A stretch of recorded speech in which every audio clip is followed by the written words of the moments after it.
কিশোরগঞ্জের ভৈরবে অভিযান চালিয়েছে সেনাবাহিনী এবং হাইওয়ে থানার পুলিশের যৌথ চেকপোস্ট। আজ মঙ্গলবার ১ জুলাই ২০২৫ বিকেল ৪টা থেকে ৬:৩০ পর্যন্ত পৌর শহরের ভৈরব বাসস্ট্যান্ড ও পৌর পার্ক সহ এলাকা গুরুত্বপূর্ণ পয়েন্টে অভিযান পরিচালনা করে মোটরসাইকেল সহ বিভিন্ন যানবাহনের কাগজপত্র যাচাই করা হয়। অভিযানে আইন লঙ্ঘনের অভিযোগে ৩৫ জনের কাছ থেকে আদায় করা হয় ৮৮,৫০০ টাকা জরিমানা। ভৈরব সেনা ক্যাম্পের সদস্যরা ভৈরব পৌর শহরের ব্যস্ততম পয়েন্ট বাসস্ট্যান্ড ও ভৈরব থানা মোড়ে বসান চেকপোস্ট। হাই পুলিশের সহযোগিতায় যানবাহন থামিয়ে চালকের ড্রাইভিং লাইসেন্স, যানবাহনের রেজিস্ট্রেশন, হ্যামলেট, ফিটনেস, ইন্স্যুরেন্স ও ট্যাক্স টোকেন যাচাই করা হয়। যারা নিয়মের ব্যত্যয় ঘটিয়েছেন তাদের বিরুদ্ধে নেওয়া হয় তাৎক্ষণিক ব্যবস্থা। চেকপোস্ট পরিচালনায় নেতৃত্ব দেন ভৈরব হাইওয়ে থানার এসআই রোকনুজ্জামান। তিনি বলেন, নাগরিকদের নিরাপদ চলাচল নিশ্চিত করা শুধু দায়িত্ব নয়, এটি আমাদের মানবিক অঙ্গীকার। সড়কে শৃঙ্খলা রক্ষা এবং অপরাধ দমনেও আমরা সক্রিয়ভাবে কাজ করছি। ২৪ ঘণ্টা নজরদারির পাশাপাশি সন্দেহজনক ব্যক্তি বা কার্যকলাপ দেখলেই নেওয়া হচ্ছে কঠোর ব্যবস্থা। এই যৌথ অভিযানে সেনাবাহিনীর সৌহার্দ্যপূর্ণ আচরণ ও দ্রুত সিদ্ধান্ত গ্রহণ দেখে সন্তোষ প্রকাশ করেছেন স্থানীয়রা। জনাব মোহাম্মদ রমজান সাহেব বলেন, এরকম সুন্দর শান্তিপূর্ণ কাজের জন্য সন্তোষ প্রকাশ করেছেন। ভৈরব মাইক্রোবাস মালিক সমিতি সভাপতি মোহাম্মদ সিয়াম মিয়া বলেন, চেকপোস্ট কার্যক্রম চালু হওয়ার পর শহরের চিত্র অনেকটাই বদলে গেছে। বাংলাদেশ সেনাবাহিনী জানায়, আইন বহির্ভূত কর্মকাণ্ড দমন ও দেশের সার্বিক নিরাপত্তা নিশ্চিত করতে ভবিষ্যতেও এ ধরনের অভিযান অব্যাহত থাকবে। বিস্তারিত ভিডিওতে। সরকারের যে সেনাবাহিনী, এদের কার্যক্রম খুবই সুন্দর।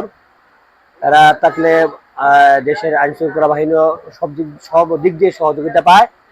তাদের কার্যক্রম সবাই সন্তুষ্ট। তারা যেন এই কাজটা অব্যাহত রাখে এবং জনগণ যারা আমরা আছি প্রত্যেকে তাদেরকে আমরা সহযোগিতা করব, যেন ওনারা ওনাদের সৎভাবে, যাতে কোনো এদিক সেদিক না করে, কোনো ২ নম্বর দিক না গিয়ে যাতে সঠিকভাবে এরা কাজ পালন করতে পারে, এই আশা ও প্রত্যাশা ব্যক্ত করে আমি যে হেলমেটবিহীন মোটরসাইকেল, এই মোটরসাইকেলের কারণে রাস্তাঘাটে অ্যাক্সিডেন্ট হয়, কারো মাথা জায়গা, কারো পা জায়গা, কারো হাত চলে যায়। এই প্রেক্ষিতে আজকে বাংলাদেশ সেনাবাহিনী ভৈরব দুর্যোগমুড়ে পার্কের সামনে সুন্দরভাবে ওরা মামলা করছে। আর প্রতি মামলায় ২,৫০০ টাকা যাতে এরা সংশোধন হয়, এই জন্য তারা মামলা করছে। আমরা আশা করব পরবর্তীতে আমরা হেলমেট বিহীন আর মোটরসাইকেল না চালাই এবং সঠিকভাবে আমরা গাড়ি চালাতে পারি, আমরা সেই প্রত্যাশা ব্যক্ত করছি। আমরা ধন্যবাদ জানালাম এবং আইন শৃঙ্খলা যারা আছে, তারাও পুলিশ প্রশাসন যারা আছে তাদেরকেও ধন্যবাদ জানালাম, এই বলে আমার বক্তব্য শেষ করলাম।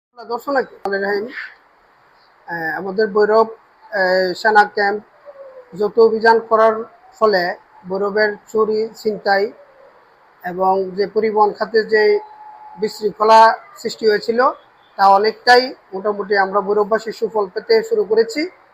আর ভৈরব পৌর বিশ্ববিদ্যালয়ের পক্ষ থেকে, ভৈরব মাইক্রোবাস মালিক সমিতির পক্ষ থেকে, ভৈরব যৌথ বাহিনীর ক্যাম্প কমান্ডার সহ সকল সদস্যদের ধন্যবাদ জ্ঞাপন করছি ভৈরববাসীর পক্ষ থেকে, যে আমাদের ভৈরবে একটা সুশৃঙ্খল ভৈরব যেন আমরা পাই এবং আমরা ভৈরবের যে কোনো পরিস্থিতিতে যেন শান্তশিষ্ট থেকে সেনাবাহিনী তথা যৌথ বাহিনীর পাশে থেকে আমরা আমাদের সেবা পেতে পারি, সেই আশাবাদ ব্যক্ত করে সবাইকে ধন্যবাদ জানিয়ে